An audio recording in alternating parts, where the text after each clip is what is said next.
It's so important for us to have people in our lives that are going to push us deeper into God or, give us wise counsel as opposed to causing us to be pulled further away from God, right?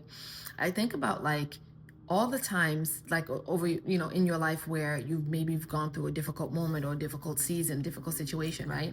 And you've wanted to do certain things or make certain decisions that now you look back, you're like, I'm so glad I did not do that, or I'm so glad that I didn't give into that or whatever, right? Imagine if each one of those times something came up, you had a friend who was like, girl, do you, or girl, do what makes you happy, right? Or like men or women, but like do what makes you happy. Do you, like you only live once type thing, right? And think about like how you can look back now and just be like, yo, I'm so glad I didn't do that. But imagine you had somebody by your side, instead of being like, yo, don't, it's not even that serious. Like take it to God. This is just a temporary season, but things will get better. Things will shift. How can I pray for you? Let's pray together. Let's fast together, right? If you're not getting those responses, but you're getting the responses that are going to push you further away from God, that are going to push you into sin, that are going to push you into giving into those lustful desires, that are going to push you into committing crimes, those are not the people that you need in your life, right?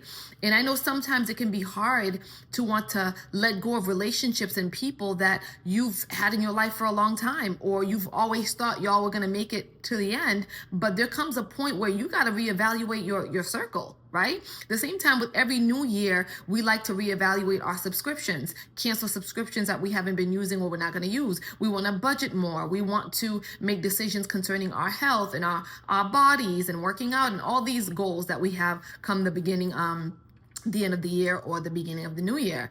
In the same way, you got to reevaluate your circle. You got to reevaluate the people in your life. Are these people causing me to stay in a state that is not healthy? Are these people causing me to hold on to that poverty mindset? Are these people wanting me to stay at this level because they're at this level and they don't want to see me shine, or they don't want to see me get better, right? Does this person want to see me do well? Does this person want to see me succeed? I mean, we got to get to this place where we are willing to reevaluate our circle, right? Because if your circle is not pushing you, if you are a believer, all right, obviously I'm talking to the believer. If your circle is not pushing you deeper into God, but if anything, it's pulling you further away from God or causing you to do things that will cause you to be pulled further away from God, you have to reevaluate your circle. Do not go into 2025, in the same way, in the same state of being or mind, with the same mindset, with the same struggles or whatnot. Don't go into a new year with the same thing, because what's going to happen? You're going to get the same results. You're going to get the same results. So if something needs to be changed, it's time to look and try to identify where the change needs to be done, right? Where the change needs to take place, right? Something's got to give. If you've been sick over and over again, you keep getting sick or you can't get well, something's got to change. At some point, we got to reevaluate what needs to be done. What changes do I need to make? Because I don't want to repeat this. I don't want to have another year being bedridden or filled with sickness. Obviously, things that are under your control, right? Or you continue to be like, living paycheck to paycheck. At some point, we got to be like, Lord, help me be a good steward of my finances. Teach me how to budget, or connect me with people who can help me budget better. I cannot go through another year living paycheck to paycheck. Something's got to give, right? Like when we find ourselves in these situations, we get to this point where like, something's got to give, something's got to change. I remember when my husband and I, we ended up paying off all of our debt. We became debt free except for the mortgage. I remember having school loans, and graduated college, had school loans. I was working and I was making like a lot of payments. I was making like $500 payments towards my loans, right? And I remember I ended up giving birth to my second son. And after giving birth, I ended up taking maternity leave and putting my loans in forbearance, right? For the 3 months that I was on maternity leave, not having an income, I go back after only 3 months. I go back to go pay off my debt again, to go continue to paying off my loans. And lo and behold, because apparently I didn't make that connection, or I didn't know, the interest was still accumulating. Okay. And so what I thought I had been paying off for the years that had brought my principal balance down, I was back up to my original loan amount. I was like, this doesn't make any sense. What have I been paying? like, what have I been paying all these years, right? But again, when you're making these payments, it's being applied towards the interest. It's not touching your principal balance unless you're making extra payments, right?